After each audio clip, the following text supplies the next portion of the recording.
Welcome to The Explainer. Today, we're jumping into one of the biggest questions we all ask. What happens after we die?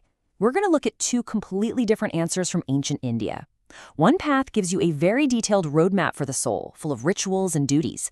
The other, it says the whole journey is an illusion, and real freedom can only be found right here and right now. All right, let's get into it. This isn't just some philosophical question. It has shaped entire civilizations. Do we face some kind of final judgment?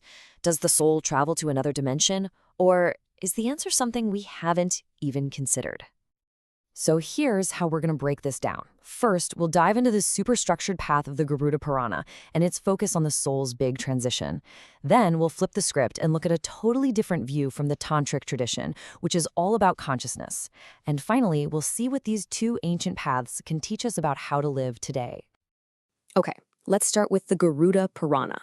Now, this text isn't vague at all. It's actually one of the most detailed guides to the afterlife you'll ever find. Seriously, it's like a step-by-step travel guide for the soul. At the heart of it all is karma, the idea that for every action there's a reaction. And the Garuda Purana is incredibly specific about this. What you do in this life directly maps out your destiny after you die. The text even describes 28 different types of hells, each one tailor-made as a consequence for a specific kind of sin. It's a universe with very clear rules. So here's the really crucial part in the Garuda Purana's view. After death, the soul doesn't just, pop up in its final destination. No, it has to go through this incredibly important transformation, moving from one state of being to another. Immediately after death, the soul is called a Preta. Think of it as a restless, wandering spirit that's still kind of tied to earthly things, suffering from a deep spiritual hunger and thirst. It's a really painful, in-between state.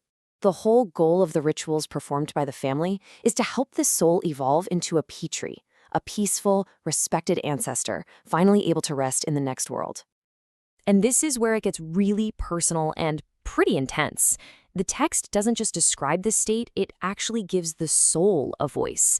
You can see it here. The soul is literally pleading, "Uplift me, I can't endure this." So this isn't just some abstract idea. It's presented as a direct emotional cry for help. It really drives home that the bond with family doesn't end with death. It actually becomes a sacred duty.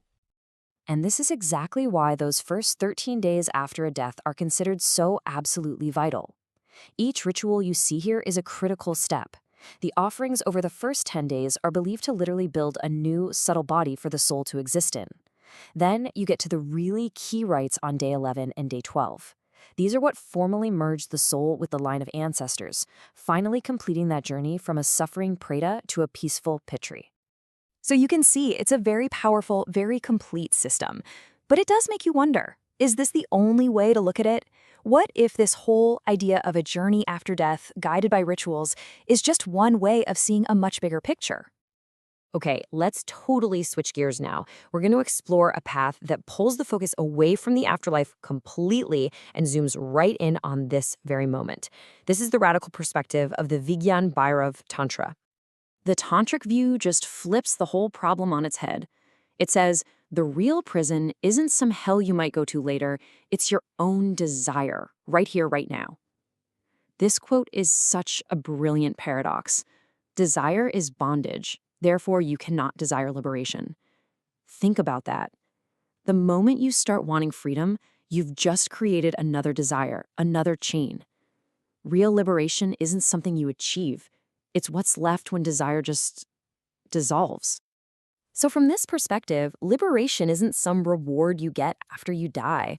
It's a state of mind you can access right now, in this life. The way to do it isn't through rituals for someone else, but through your own internal awareness. It's all about learning to be a silent witness to your own mind, just watching your thoughts and feelings without getting caught up in them. When you stop getting tangled, the ego starts to dissolve. And here's where it gets really wild. Tantra basically suggests that the entire universe we experience, our ideas of heaven, hell, being trapped, being free, it's all just a projection of our own consciousness. It's not that the world isn't real, but our experience of it is filtered entirely through our minds. So the ultimate spiritual work isn't about changing the world, but about changing the very lens you're looking through. So what we have are two really deep, ancient paths that seem to be pointing in completely different directions. Let's put them side by side to really get a feel for the contrast. Let's just walk through this, because the difference is huge. The ritual path of the Garuda Purana is all about looking outward. It's about actions you perform in the world to help the soul on its journey in the next one. The biggest roadblock is sin, which creates bad karma. But the path of awareness is all about looking inward. The whole focus is your state of being right now. The goal is to dissolve the ego, and the biggest roadblock isn't sin, but the wanting mind itself. And when you look at it like this, you realize they're not just giving different answers. They're actually answering two completely different questions.